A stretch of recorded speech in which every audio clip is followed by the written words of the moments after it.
ওর এখন বয়স 1 বছর 6 মাস। তো ও আজকে সারাদিন কী কী খায় সেটাই তোমাদের একটু দেখাই। তো আজকে ওর জন্য ব্রেকফাস্টে করেছি ফ্রেঞ্চ টোস্ট, আর তার সাথে ছিল একটু স্যালাড, ওই শসা, পেঁয়াজ, একটুখানি সস, আর ছিল একটা স্মুদি, যেটা ওই স্ট্রবেরি ইত্যাদি দিয়ে যেটা করি সেইটা।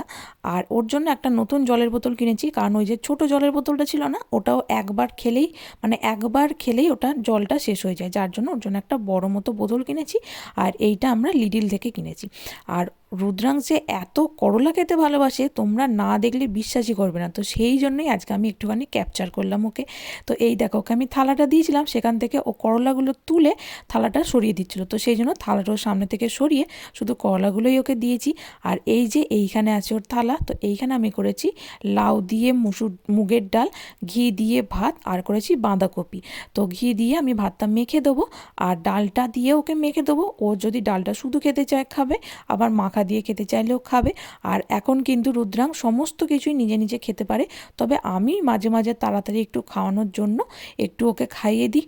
আর ও কিন্তু এই ভাত বা এই মাখা জিনিসটা নিজে হাতে করে খেতে পারে না। তবে রিসেন্টলি আমি ওকে চামচে করে খাওয়া বহুদিন ধরেই শেখাই। তো অনেকেই ভাবে যে বাচ্চাদেরকে আমরা এই যে নিজে নিজে খাওয়া শেখাচ্ছি, এইটা নিজেদের খাটনি কম করার জন্য। কথাটা কিছুটা ভুল, তার কারণ একটা তো ঠিকই, অবশ্যই নিজে নিজে খাওয়া শিখলে আমাদের খাটুনি অনেকটাই কমে যায়, কিন্তু এই যে পুরো প্রসেসটা চলে না একদম ছোট থেকে, মানে ওই 6 মাস বয়স থেকেই যে এই প্রসেসটা আমরা চালু করি নিজে নিজে খাওয়া শেখানোর জন্য, তো এইটা যে কতটা খাটুনি সেই সময় যারা না করেছে তারা জানবে না।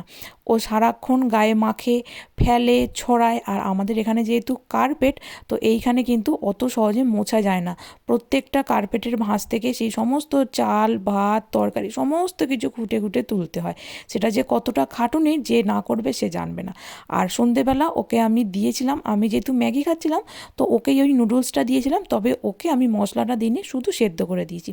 আর এছাড়াও ওকে স্প্যাগেটি, পাস্তা এগুলো যখন আমরা যেরকমভাবে খাই মোটামুটি হেলদিভাবেই খাওয়ার চেষ্টা করি, তো তাই ওকে সেই রকমই দিই, মাঝে মাঝে শুধু সেদ্ধও দিই নুন দিয়ে।